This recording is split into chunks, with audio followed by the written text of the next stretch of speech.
We are finally on our way home. I had a little flipper. So I had to connect one of the Canadian phones to my phone, which I have to do in the States because it's a U.S. phone. It chews up all the Wi-Fi. Truthfully, I liked it better, the Canadian in the U.S. than the U.S. in the Canada phone, but whatever. That's neither here nor there. That ship sailed. So what it will do is the car, for some reason, continues to try and auto-connect with my phone. Every 2 seconds, it just tortures you. It's just nonstop. And I couldn't turn it off. So finally, Amy did something, and it looks like it's not working. It's much easier than the solution I had, which was to either run over the phone or light the car on fire. And I think that we chose the best of the three options. So we are on our way back to Ohio now. It's 6:45 now. We'll be home around 10:30 or so. In Brunswick, it's been an absolutely tremendous long weekend, and obviously the highlight of the entire long weekend is happy birthday to Amy. It's Amy's birthday today, and in typical Amy fashion, she wanted everybody else, what do you guys want to do? What do you guys want to do? And we just left it up to her. And Amy chose the Blue Jays game. We went to two of them. No, Ollie did. No, Ollie wanted to, but Mom ultimately chose. You wanted to go to the aquarium, which was jam-packed full of people also. And we can go to the aquarium anytime. Those fish aren't going anywhere. They're inside water. They can't walk. So we'll go see them sometime. But it was nice to go to the Blue Jays. Now, unfortunately, they lost both games. But it was great ball. Both games are great ball games. 12th inning yesterday, they went to extra innings, and Rowdy Tellez put them away with a grand slam. And today, he also had a 2-run home run today also. Or 3. I'm not sure. One or the other. 2. It was 2? Yeah. Yeah. But he... It was 6-3 in that inning. Which is frustrating. I only know his name because he was a former Blue Jay. Anyway, it doesn't matter. It's been a great weekend nonetheless. We get to catch up with Amy's sister Jenna and Matt. And the kids' cousins, our nephew and niece, Cohen and Claire. It was great. And Amy's mother was retiring this week. So a whole lot going on in just a little bit of a weekend, but it was a great time and a great weekend, and we are now on our way home back to the work week. You know, we're a bit of an odd family. You guys know we put on a lot of miles. We spend a lot of time together, and it's nice just to have a weekend where it's us, right? It's not us in Kentucky or us in wherever, but it's just us around family. So it was nice, a rare weekend for us, but one that we like. Things are going to get really busy here soon as Oliver's baseball. I didn't realize, I'm sure I knew, but it just didn't dawn on me. His tournaments start in Ontario in 2 weeks. He's already started playing baseball in Ohio, so it's going to be a lot of fun. You know, I had told the coach, he never got back to me, Adam, yet. I told him if there's any stuff that the team needs that I try and do a little fundraising inside the stable, which put me in kind of a weird spot, right? Fundraising inside the stable, but at the same time, I do want to do what I can for Ollie and his team as they get ready to go to Cooperstown this year. It should be a lot of fun this summer, right after the next generation and that whole long weekend, the July 1st, 4th long weekend. After that, I'll be off to Cooperstown for a week, is it? I think it's about 5 days. 5 days. We'll be in Cooperstown for 5 days with Ollie's team, watching him and his team in that tournament, the Toronto team, the Guelph team, the Guelph Royals. So, a lot starting, right? We start to see the babies creep closer to racing. Most of them have been below 220, so you start to see some of that racehorse speed that we've seen from a couple of horses already. We start to see the sophomores get ready. The only hiccup this week was we had brought Captain Incredible over to school last week. I believe Tim thought that we had a Coggins drawn on him, so it's not important, but it is important in the sense that you can't qualify or race in the Meadows without a current 2025 Coggins. Now that's just blood work that for us to ship, you have to have it done every year. To get across the border and draw health papers, it's every 6 months. But to race at the Meadows, it has to be current in the calendar year, which it wasn't. I had messaged him this morning just saying, I know we're going to qualify Captain Incredible, but, and never got a Coggins for that horse yet this year, and it was my fault. Nevertheless, we were going to qualify him twice anyway. He trained the other day in 57. I'll school him in 56 on Tuesday, and then we'll come back with a, hopefully we'll get in with some decent horses and come back with a much more stiffer qualifier for him as we start to get ready for his stake season. You know, somebody had said to me the other day, Anthony, you're a little late with Captain Incredible. And I said, well, yeah, yes and no. I'm a little bit late, but we're as early as we can be. We're not going to rush the horse. There are certain steps you have to take, and there are certain, you know, we talk about watermarks that we have to get to with horses. Well, yes, I would love to have Captain Incredible ready a month ago, but we had to be careful. His ankles were bothering him a little bit as we came out of the winter season with the corks on into, they may or may not have played even a role. It may have just been simple maturity. But as we got into, as we started to get into the deeper part of spring when his stakes are going to start, yes, I would like to have some faster miles in them. But at the end of the day, I don't really care. I mean, we have a ton of stake races for Captain Incredible, both in Pennsylvania and Kentucky. My main goal is to have Captain Incredible good. Have him at or around 100% as we start to race him. That's the goal. That's the job for Captain Incredible. And every horse we have. And you saw that again, you know, this week Memento Mori made his first start, and people say, Anthony get beaten 58 in hours of 4. Is he okay? I said, well, think of it this way. He was trotting roughly average in Kentucky 54, right? Come up with that hot day where Aki won a big half. He get out at the head of the lane, raced good, trotted 51-4, set a world record. But if you take that 51-4 mile out, look at all his lines, he was, for the most part, a 54 trotter in Kentucky in the heart of the summer. Now you extrapolate that into a much colder half-mile track like Northfield Park, and then you take the hobbles off, right? You train him down, you qualify him in 59, you school him in 2 minutes, you train him in 2 minutes, you put him in to go with aged horses, you cross over to the front of the 7-hole, and he's second in 58. Now, if I'd have got him to the right instead of having to go left out of the last turn the other night, he's a winner for sure. But he trots 58, last half 59. I don't think that's that far off, right? I know everybody just thinks he's going to go and win in 55 his first start. It just doesn't work that way.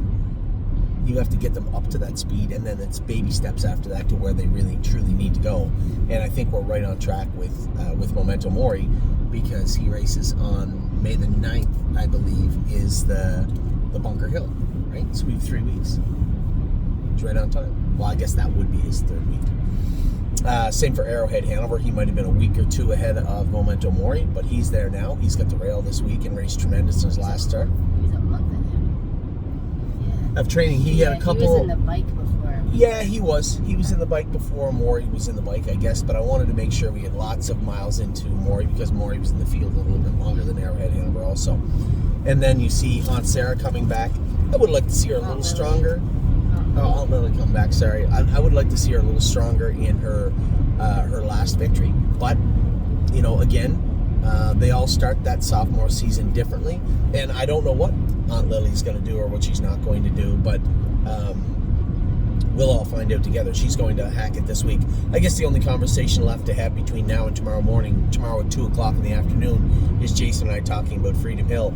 I guess my personal preference would be stay to the non-winners of 4, but if she is going down, she is a fast filly and can follow speed also.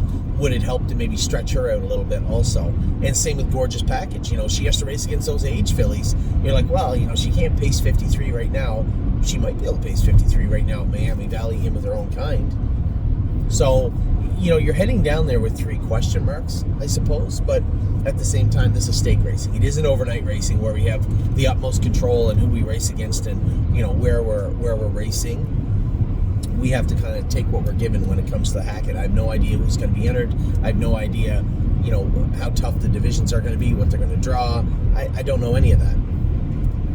But I can also make an argument to in the fact that that's how stake racing is, isn't it? You put the horses in because you believe they can do, you believe they belong, and you let them prove you right or wrong. It's kind of how it is with stake racing. And there's going to be people out there that say, well, no, you should know. Well, yeah, I keep saying this, and I use them as a barometer because we don't do it very often. We usually have horses that are in the right place and competing well. If they're Buckeye horses, we race them in the Buckeye. If they're stake horses, we race them in the Sire Stakes, and sometimes we race them in the Buckeye too. But you can't always protect them, right? And that was the case with And that was the case with Time Is On My Side last year. I don't think he ever went behind the gate in one of those major stake races, not heavy into the double digits, right? 20 to 1, 25 to 1. But you got to go out and get it done also. And I don't know how good Aunt Lily is. I don't know how good Freedom Hill is, and I don't know how good Gorgeous Package is in with their own kind.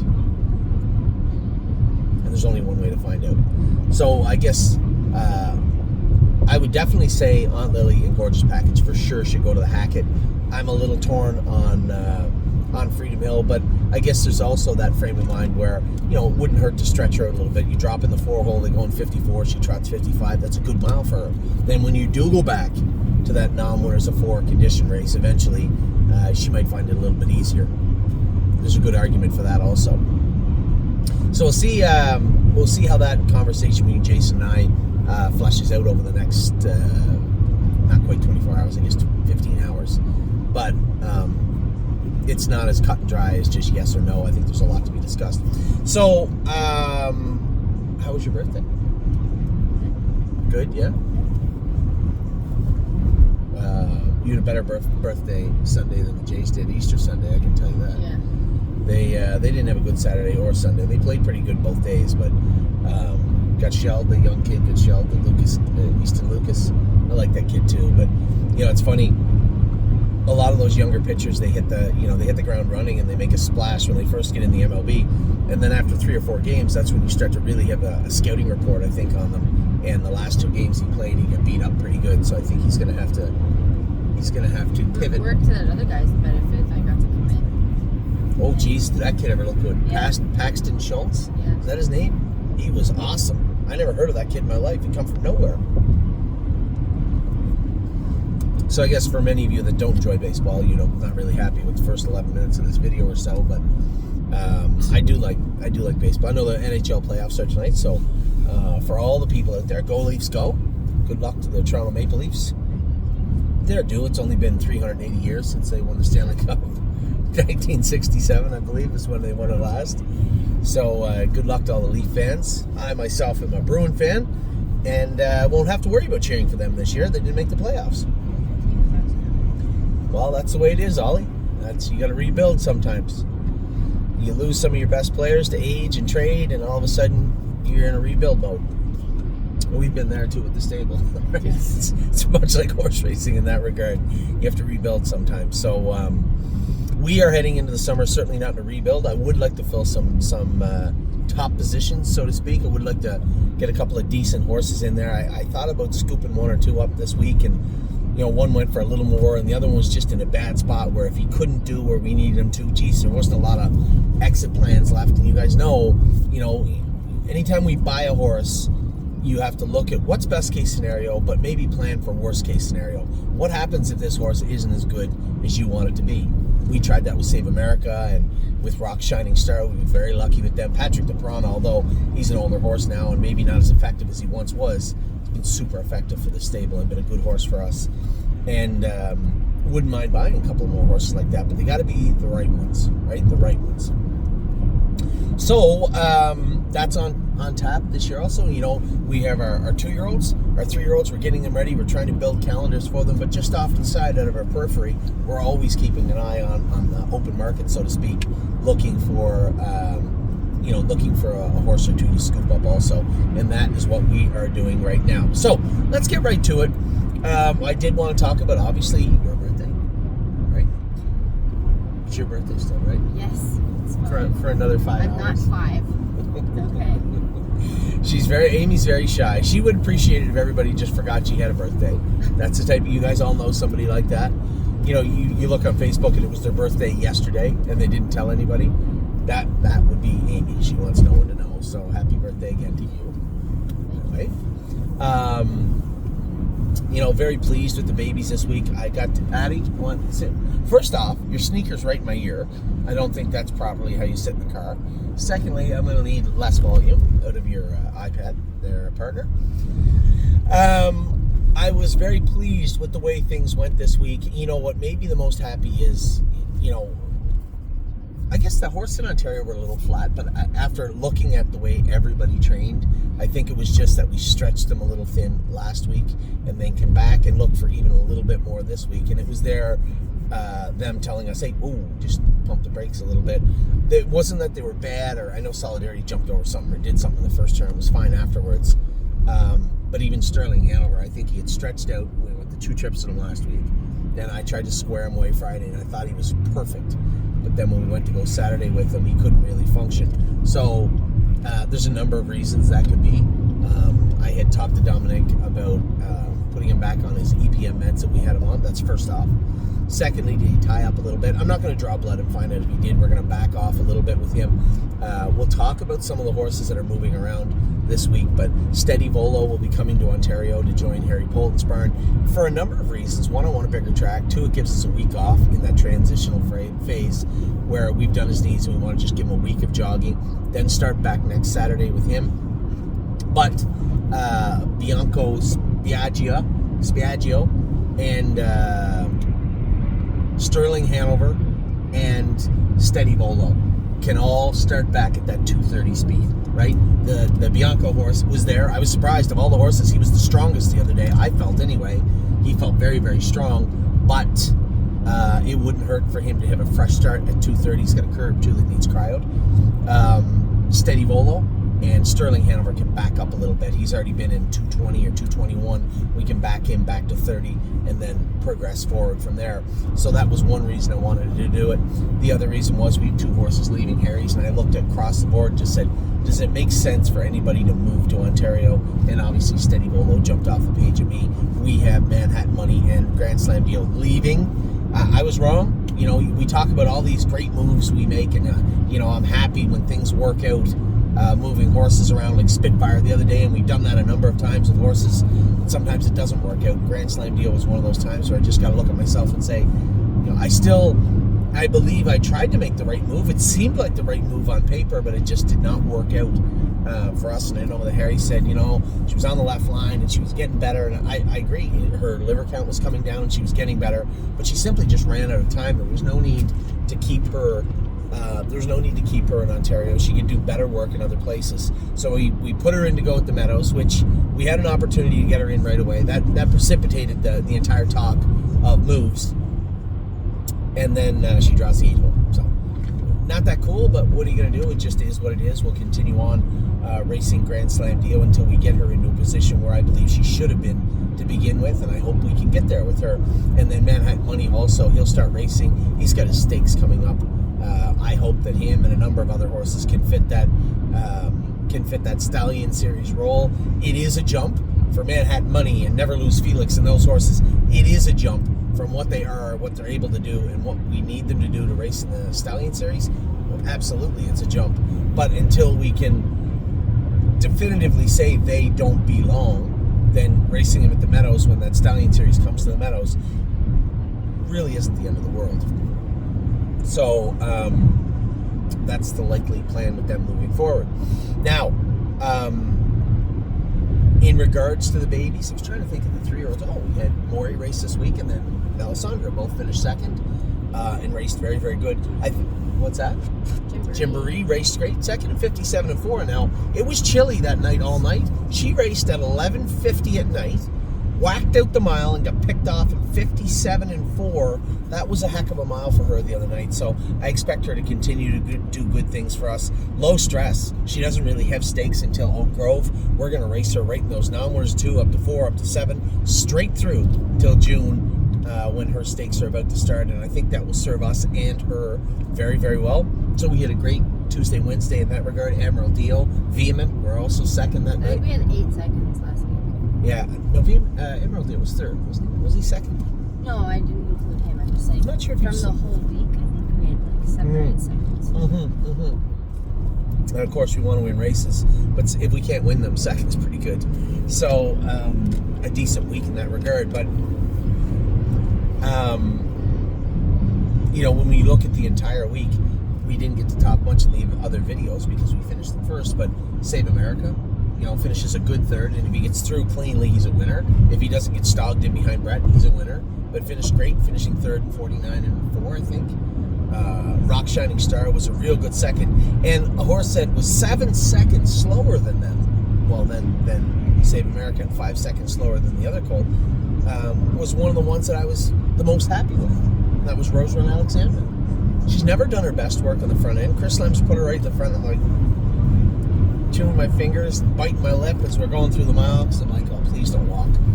Just put in a decent effort. And she put in a great effort. Mile and 57, a good win for her to start off the sophomore portion of her career. Now, I'm not advocating for her to be a solid Buckeye filly. He had a gorgeous package out there, finishing third in the non-winners of 6,500 with aged horses, and Rose Run Alexander goes out and pumps a bunch of maidens, but nevertheless, you have to start somewhere, right? And I thought that she raced very, very well. Also, on Saturday night, you look back at the racehorses last week. Save America, Vehement Race, Rock Shining Star, the 8 horses. All 3 of those horses, second, third, and raced very good. Now, Vehement's in a condition claimer. Obviously, Rock Shining Star and Save America are racing against the upper echelon of Southern Ohio, but I thought they raced really, really well. Good news, too, at a PEI. I guess I'll work my way backwards alphabetically.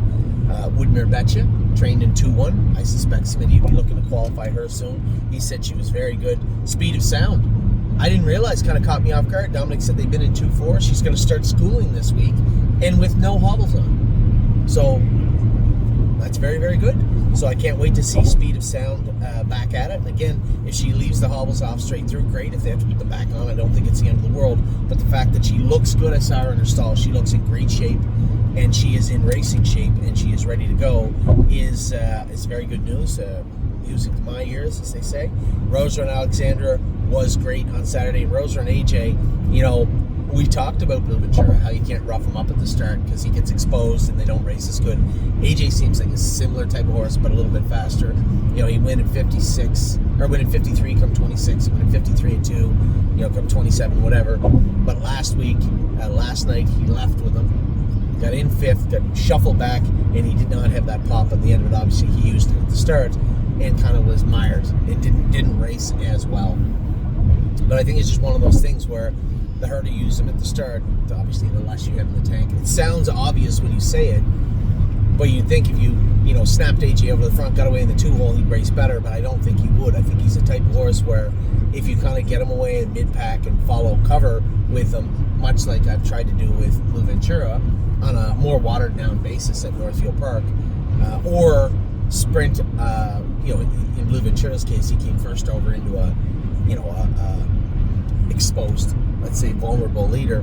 I think they're bullies in that regard. They like to race that way, but when push comes to shove, they don't like to be emptied too much at the start. And I believe there's nothing wrong with that. You just have to know that going in. And I think watching AJ win those 2 races and then watching him be beat last night was a lot of information in those 3 miles. And I think it'll serve us well and serve him well. And I think James knows now, too. He's going to get the chance to race him once more, I believe.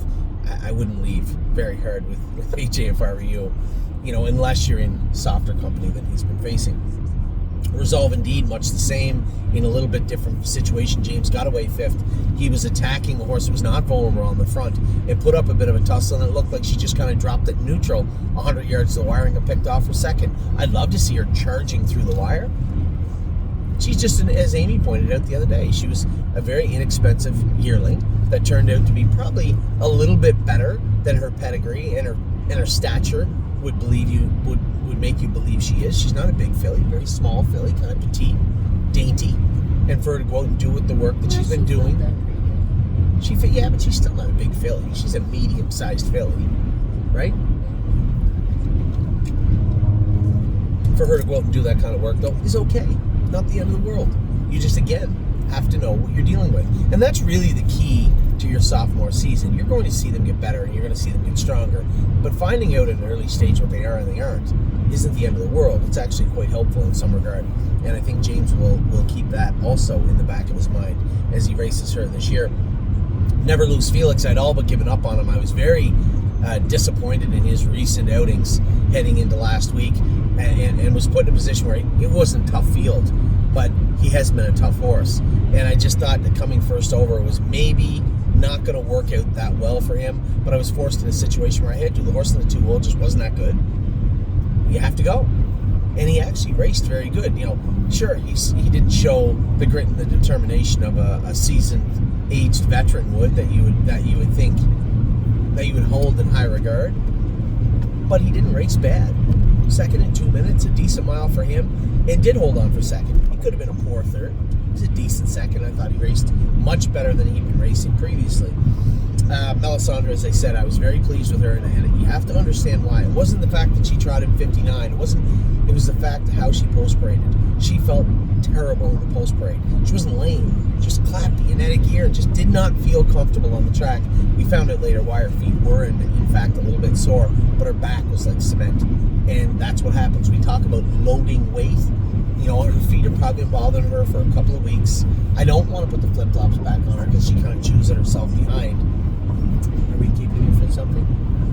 Just getting some work done. Are you? Yeah, I'm ready. Well, you're supposed to be talking with me. About what? All the horses. See the horses right there on that list? All those horses I want to talk about. You can look ahead and interject your 2 cents if you want. No, I'm just saying. Like, you've taken care of Melisandre forever. Yes. So I'm talking about her right now. Yes. So this would be a good time to have a dialogue about Melisandre.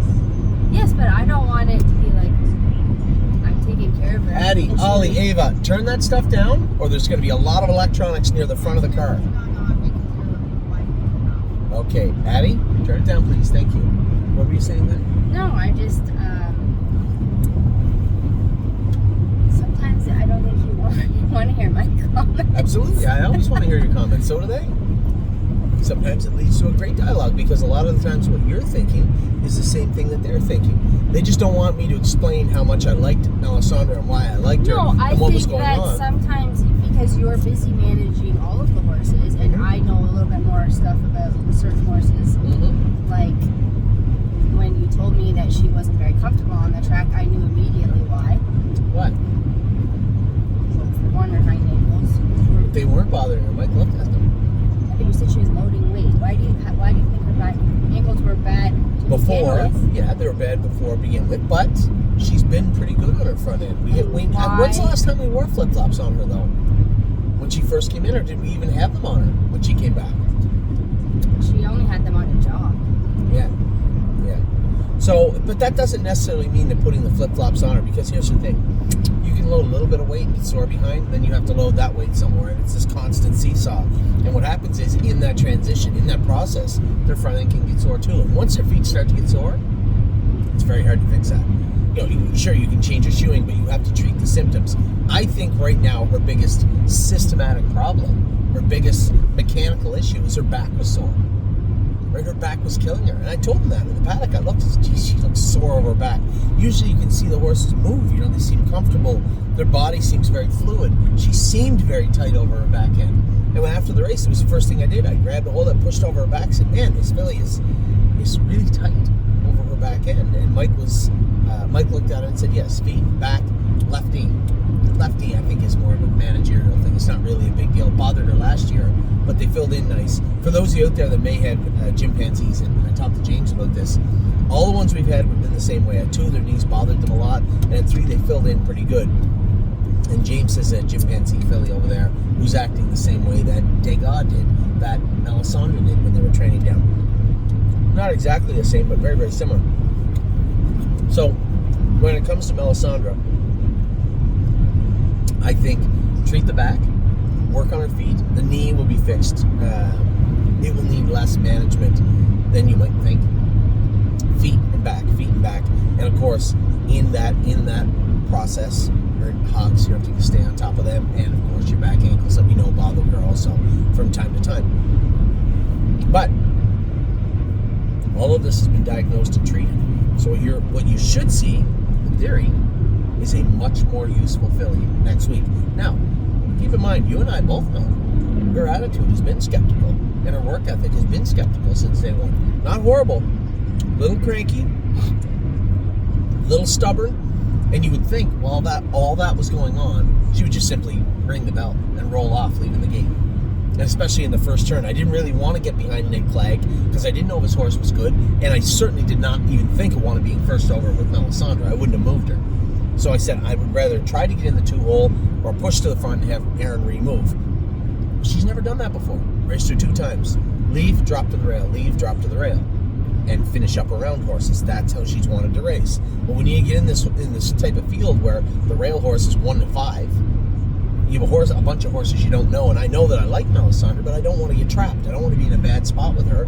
That's the way I had to race her. So you would think if all those things were bothering her, that she would have raced poorly, but she didn't. I had to pull her hobbles in 3 or 4 holes just to make sure she blasted around that first turn, didn't make a break, and did her work well.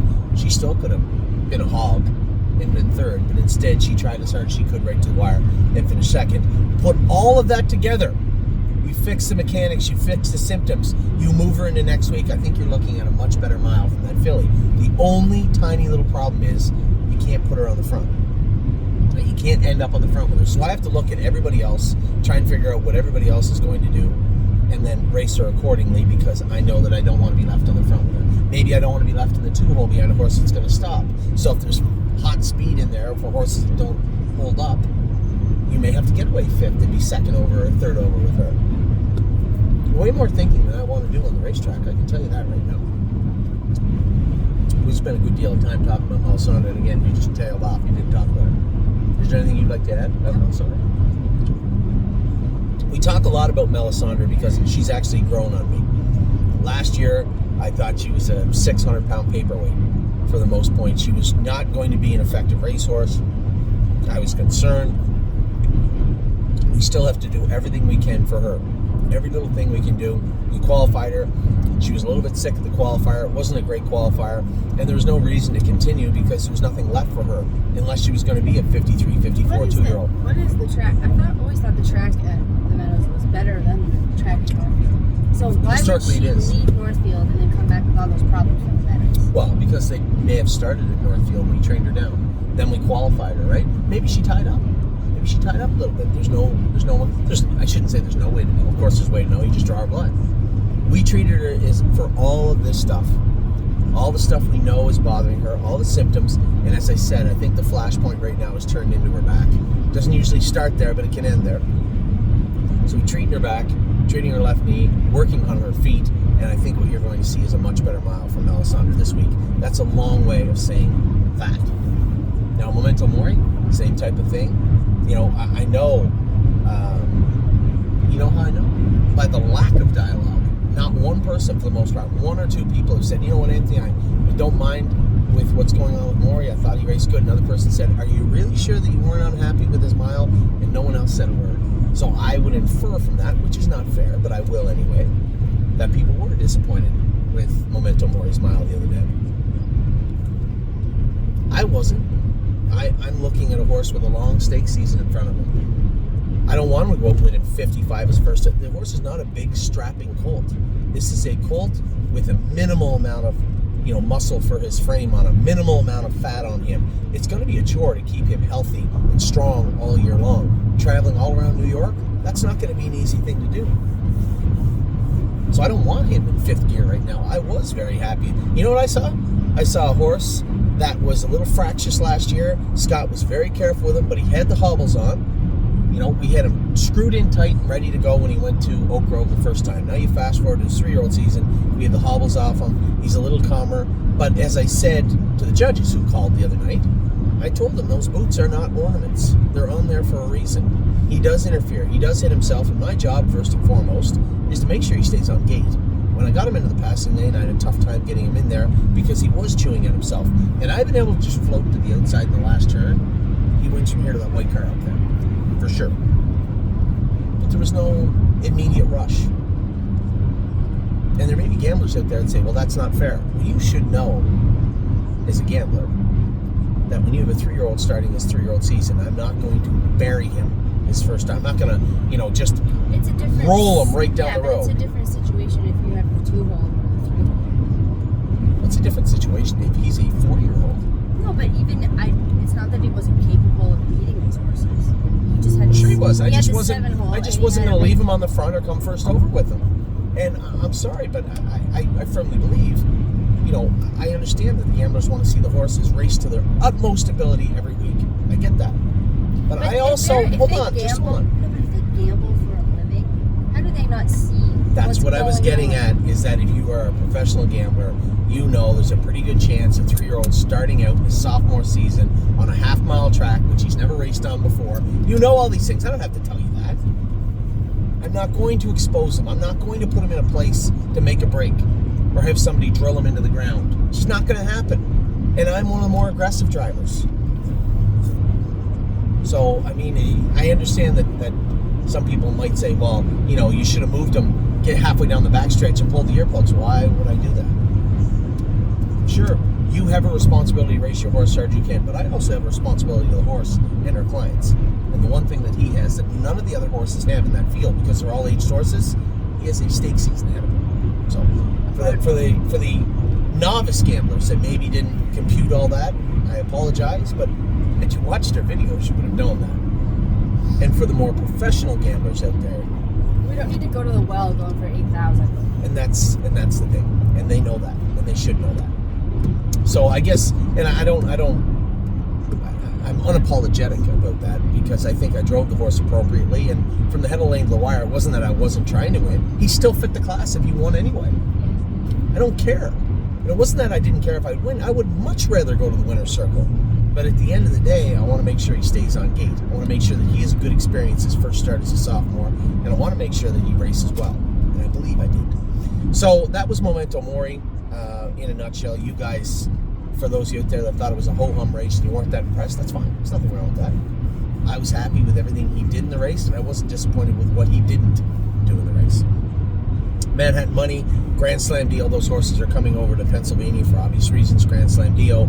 I just don't think she's going to do in the maiden over there. Same old rule. You go to the gate as a long shot and you fit the class, you can't do the class above, then we shouldn't be having you there. It's my fault. She's gone to Pennsylvania where she's going to race right now. And I think that's a much better horse than she shows right now. But with no evidence to prove it, we're just going to have to wait and see together. Manhattan Money did trot 56-2. I could see him potentially doing in a Stallion Series event, I suppose. I think there's an enormous berth between him, Felix, and Arrowhead Hanover, but I believe Arrowhead Hanover will be a sire stake horse also. So we'll see how that plays out. Gymboree, race great as we talked about this week. One of the biggest things we didn't talk about this week, one of the most impressive miles on paper, was Gaslight Hall. 2 minutes 27-1 on the end of it, and James was actually excited. He said no, he was really good and was really smoking on the end of it, which is good to hear. You know, we hope, Gaslight Hall was one of those horses we truly had to modify his training to get him to the races, right? And we've since modified it in a different way in Ontario. He spent some time in the pool in Ontario. We galloped him in Ohio to get him there, get his endurance up where he wasn't just trotting, hitting the ground hard. He was actually out doing work and having fun. Then he went to the pool. So clearly we're on the right track. There's never that, when you talk about a horse with issues that you're trying to get to the track, there's no cookie cutter way to do it.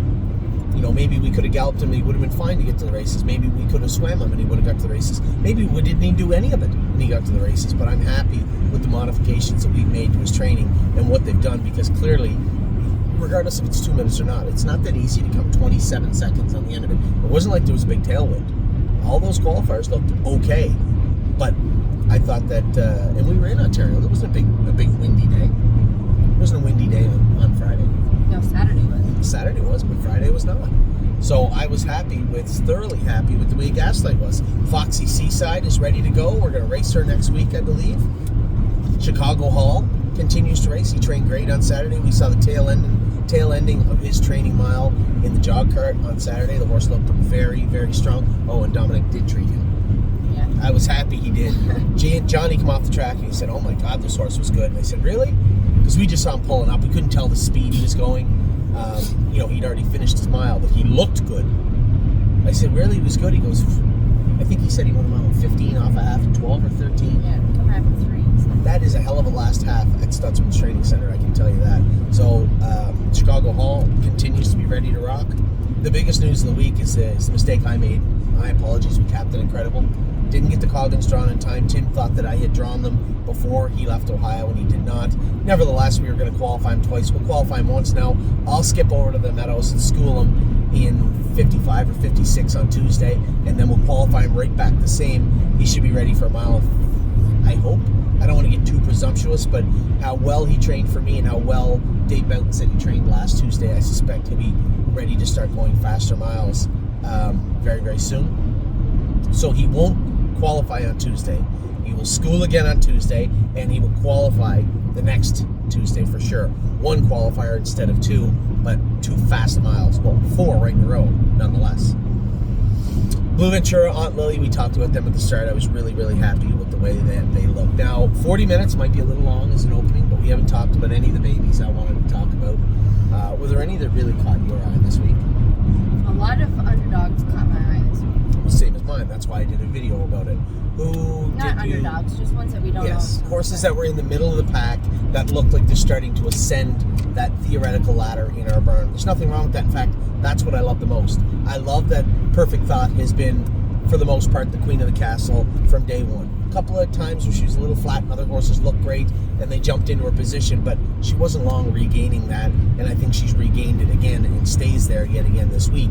But I like when, say, number 34, number 36 in your mind, horses that were kind of down the list. Geez, that horse went good, and they kind of jumped up. And that's why I made that list in the middle of the week. I love this time of year. Unfortunately, there is another side of that coin, right? We all know it. There's going to be some horses that we expect to be good that start to regress that tiny bit. Maybe they kind of break our hearts in June, right? I don't want to go over. I don't want to go down Broken Heart Boulevard. We have a couple of paths full of horses that fit on there. You know it. I know it. We've all been there together. But there has been some other horses that have really jumped forward. And Degas, you know, Amy and I, we bought Degas and Jailbird Jog, and at the same consignment, mere minutes apart, it seemed like, I believe. And they looked the same. We held them together. I had a picture somewhere of me holding both of them. They were really almost nose to nose, and they look identical. Totally different horses. One's New Jersey, and no, I don't even know if she is. Is she Jailbird? We keep meaning to look that up. No, I think she is. I think she is. She's dual, New Jersey, Kentucky, whereas Degas is strictly Kentucky. I paid Degas in the fairs and the Sire Stakes, everything in Kentucky we could, and we were hopeful. But really, when we started training her, you could tell Jailbird Jog had this intense heat. Like, she was fast, and she's got this powerful demeanor. I see a lot of the tactical landings like that. Mounds was like that when I trained her down. You couldn't tell if she was too crazy, if she was too hot, but you knew there was something there. You know, you guys hear me talk about this with Hanger One, how, and many times you just see those horses, they burn out, right? They just don't become the horse. That isn't always the case. Tactical Mounds was a lunatic at 2. Very hard to control. She went from Georgian Downs, remember I was first place, like 4th, to the Meadowlands, where I was second with her.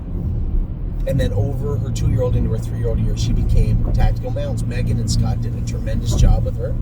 You know, we trained her down, and take nothing away from Jason. We trained her down. We qualified her at Northfield Park in 56. And she was always fast. But when I talk about these horses that are crazy, it's not that we haven't had horses like Hanger One. It's not like we haven't seen a Hanger One before. Absolutely. Mounds was the exact same way. She wasn't as him. Yeah, absolutely she was. She didn't leap and stuff. Yes. No, not in her mile. No. But no. If you go back and look at some of her miles in the middle of the winter, around 230, 235, 225. Are you talking about as a baby? Oh, yeah. She leaped plenty. Yeah. But they can grow up. And the thing I love about Hanger is when you look at him in the barn, like those horses that are rude, you know, horses we talk about, and I'm not going to name any names, horses like we talk about Cheap Speed, right? They're hot. You can tell they have speed, but then they just don't bother using the tools you give them. You know, they just become very one-dimensional. The world's full of them, and I can't guarantee that Hanger won't be that horse. But when I look at him in the barn, he's a very kind horse. He's got a very gentle eye on him, and he's smart. He just gets frustrated on the track. But that mile he went 2 weeks ago, and I made a couple of breaks that day. His hobbles could have been a hole tighter. I gave him a lot of leeway because we put a choke plate on him, and I knew that it would probably bother him. It would annoy him more. So I left his hobbles where they were. They probably needed to come in a hole. We just shot him. 2 days before. Remember how long his toes were? He trained great like that. So there again, something you have to take note of. Likes a little bit longer toe on him.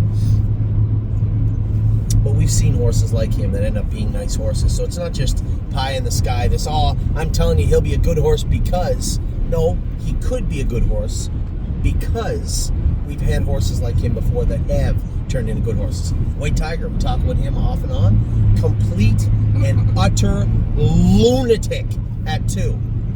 Wore chains on his face. Because he just run for no reason and just do idiotic, stupid things. So it was and he had a Henderson. What's that? Hendrickson. Hendrickson. He had come to me and said, no, Dag Hendrickson. It was Per. It's funny how this world moves so fast.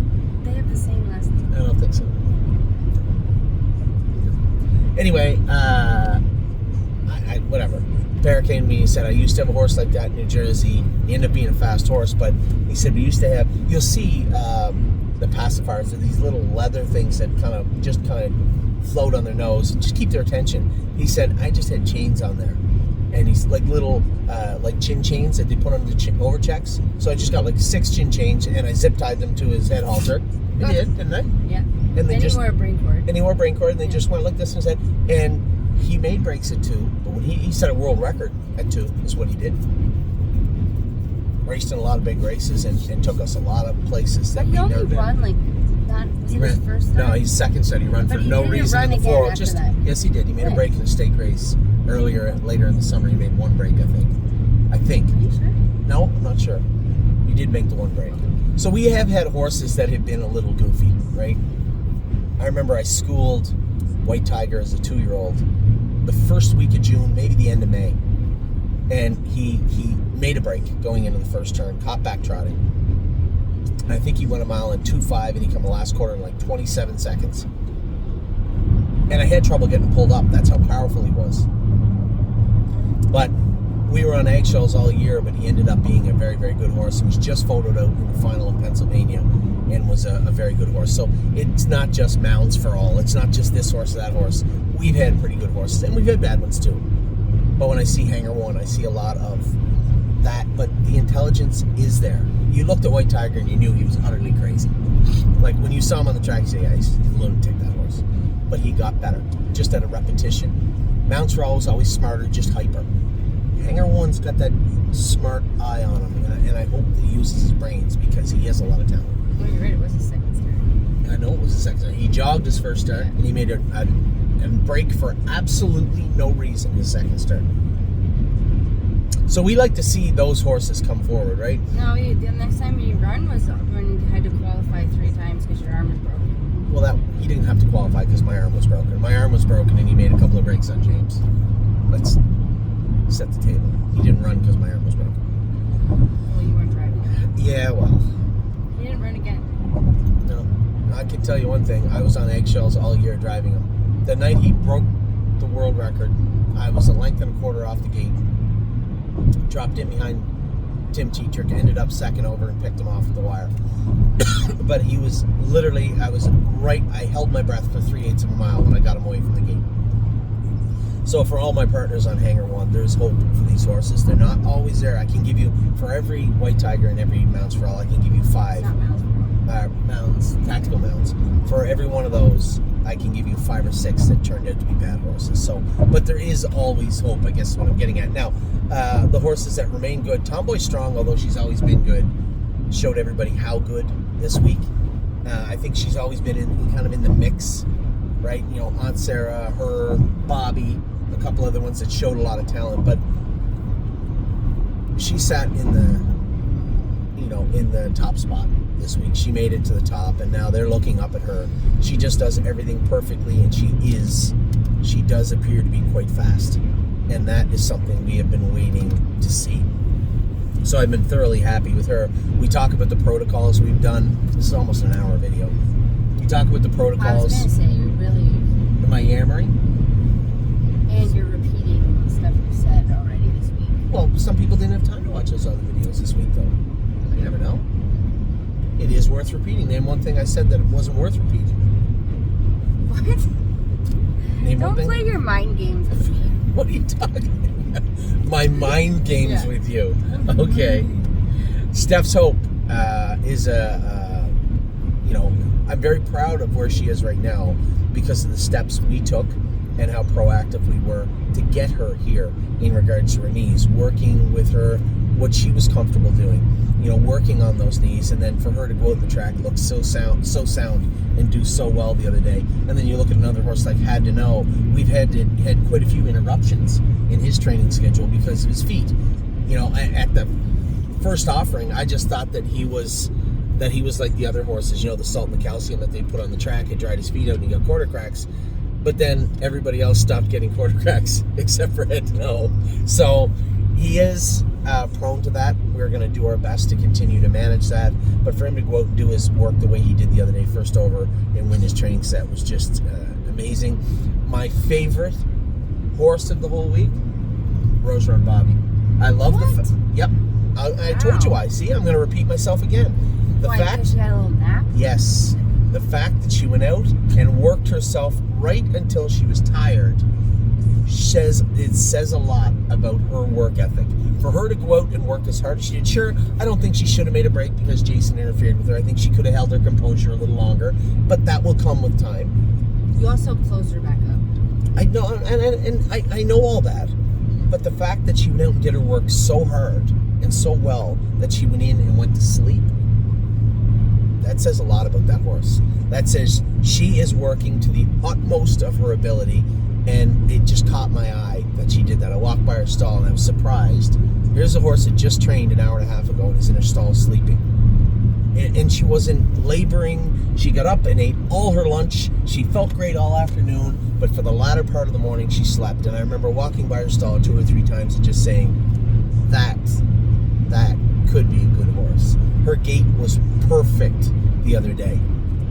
Yes, she tipped over when Jason kind of jostled her, and I thought maybe she could have held it together, but she did nothing else wrong in the mile, and that was thoroughly impressive to me. We made a few shoeing changes on Leland Hanover. I thought he was better.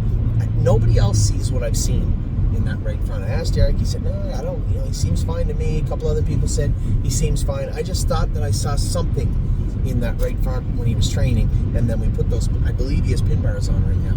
Well, I call them pin bars, the bars across the middle of the foot, and I thought he looked infinitely better in his training mile the other day. Now I want to get a good look at him again tomorrow. I want to go with him tomorrow morning. I need to make a list of horses I want to go with tomorrow, and a number of those horses you guys know already. We've talked quite a bit about them. Judy's Money, huge gains. It looked like she was regressing, that maybe we'd found her deep end, so to speak, and I wasn't very happy about that. So to ask her to come half in 105 and see her labor a bit was a little concerning to me, but I worked her very, very hard on Tuesday, and then for her to come out and start coming to horses down the lane on Thursday, that just showed that, again, she might have been a little shallow in areas, but she was starting to put proper muscle on and use it properly. Her attitude was in check.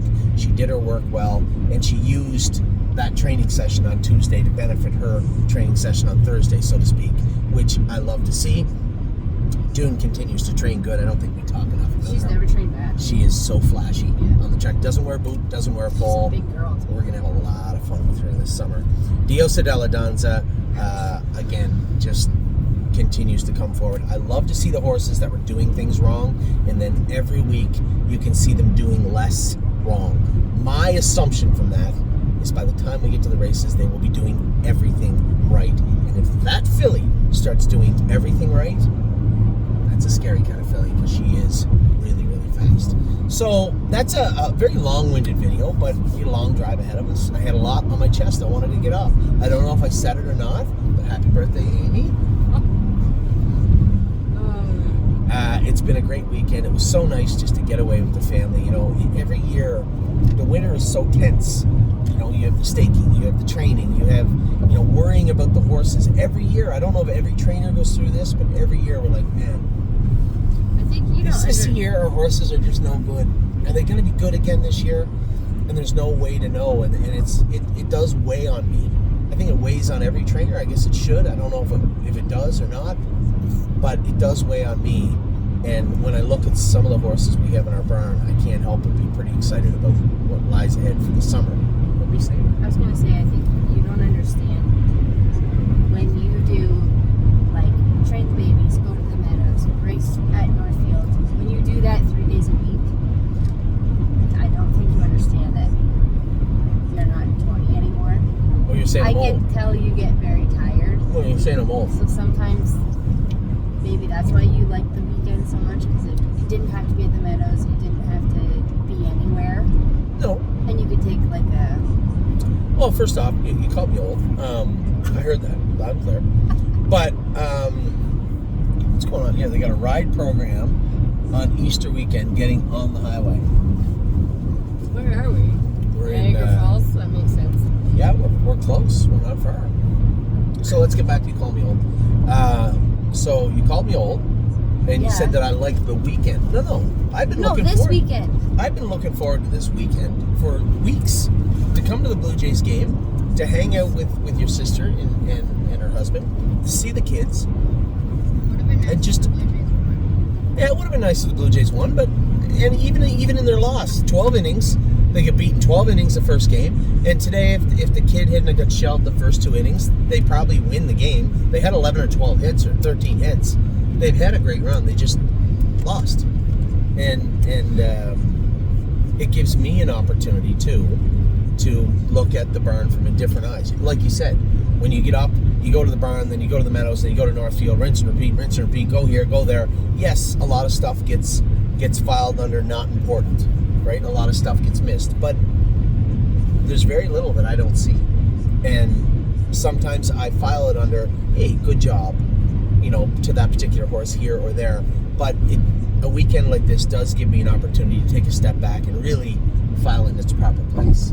I was thoroughly pleased with Melisandre because of what I saw in the post-braid.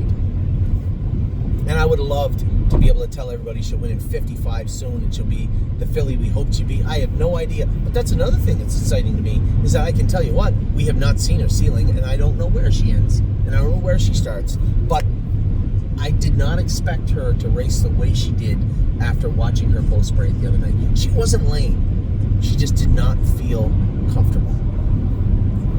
And for her to still go out and clear to the lead, finish second, that was a great work ethic, and a work ethic I hadn't seen from her maybe ever. So I want to believe that when you factor in the pedigree and the gait, and now you're starting to see an attitude come forward. She used to, remember every time you trained her, she'd run and turn under the wire. Yeah, because she didn't want to do her work. She was just not doing it right. I'm not doing this. For her to do it the way she's doing it right now gives me pause. It makes me believe that when we do get to Kentucky, with a little more muscle on her and a little more experience on a nice soft track and a hot sunny day, I think we could have a good filly to talk about. And then you have no idea how pleased I was to see Rosa and Bobby sleeping. I know a lot of people miss that. Yeah, but you worked her. I worked her hard all 3 week. days. She never once looked to get out, though. Not one time did she look to get out of her work and then went in the barn and slept. That to me is an athlete looking to be a better athlete. And I truly respect that work ethic from her. So 2 of the horses that I thought the most of this week were those 2. And to see the horses in Ontario doing well. I know they were a little flat this week. I guess initially I was a little... James literally said, don't even worry about it until you get the Mohawk. Yeah. Don't worry about what the watch says. It's so difficult at that track because you look at it, it's a beautiful, soft track. But... it's almost like it's uphill down the stretch. No, it's not like it is uphill. It is uphill. It's graded uphill a little bit.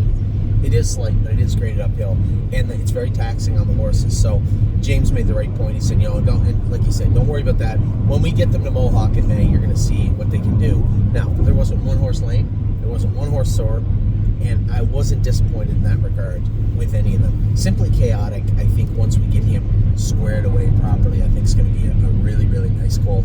And Sterling Hanover, I liked what he looked like last week. I like how he felt on Friday, and the fact that he was so bad on Saturday. I would believe once they get the marking into him and treat him hard for EPM and start working on him, I think he'll come around just fine, because it was not his attitude either. So a lot of good things, a lot of good storylines to follow this week, this month, this year at the stable, and I think it was worth mentioning. But as far as me, it's getting 9 o'clock. Must be my bedtime now, as I'm so old now, right? It's not 9 o'clock. It's not even 8. I know, but getting so tired because I'm old. It'll be a long time before you guys can run with the big dog. I can tell you that right now. You asked me to speak. Absolutely. I didn't think it'd be a shot right across the bow, right out of the gate. I wasn't trying to offend you. I was just saying that you go. Did you guys remember my cane? You guys, what? Never mind. You know what? You don't want to take my compliment. It's fine. I am not tired. Okay. I just wanted this weekend because it was the first weekend of 2025 that was solely and purely about family. And that was what was so important to me. And it wasn't that we took the time away from the burn, it's that we were done at the burn, right? We get done training on Thursday. We weren't training again till next week. Ontario, I was just present to watch and take everything in Ontario. So there wasn't a necessity for me to be anywhere. Jason was in charge of all the horses going to Miami Valley. The only horse we had racing in Ohio on Saturday night was Rose Run Alexandra. My expectations were low, and then Chris Lems won with her. So it was a great weekend for a number of reasons. You know what? I hope you guys had a great weekend also, because for a number of reasons. You know, Easter's one of those family type weekends anyway. But I truly had a tremendous time. We got to get back to work. We have a lot going on over the next week, 2 weeks. And I'm excited for that to happen. I start tomorrow with Greatest Ending, and then that transitions to Captain Incredible Schooler now, not qualifier, but Schooler on Tuesday, and then racing Tuesday, Wednesday. Thursday I'll be in Miami Valley. Friday I'll be in the Meadows. Saturday, the Meadows and Northfield. But at some point throughout that, maybe we can go to Cincinnati this week. When? On Thursday. Maybe we can train on Thursday, go to Cincinnati on Thursday afternoon, and not have to be in the barn until Friday afternoon, or the Meadows Friday afternoon. Might be a good idea, no? Then they don't race Friday night at Northfield, so it's just the Meadows. When? Friday. That might be a good idea. That might be what we're going to do. We're gypsies. You see how we work? We just do things at the last minute, just like that. Happy Easter, everybody. And by the way, happy birthday, Amy.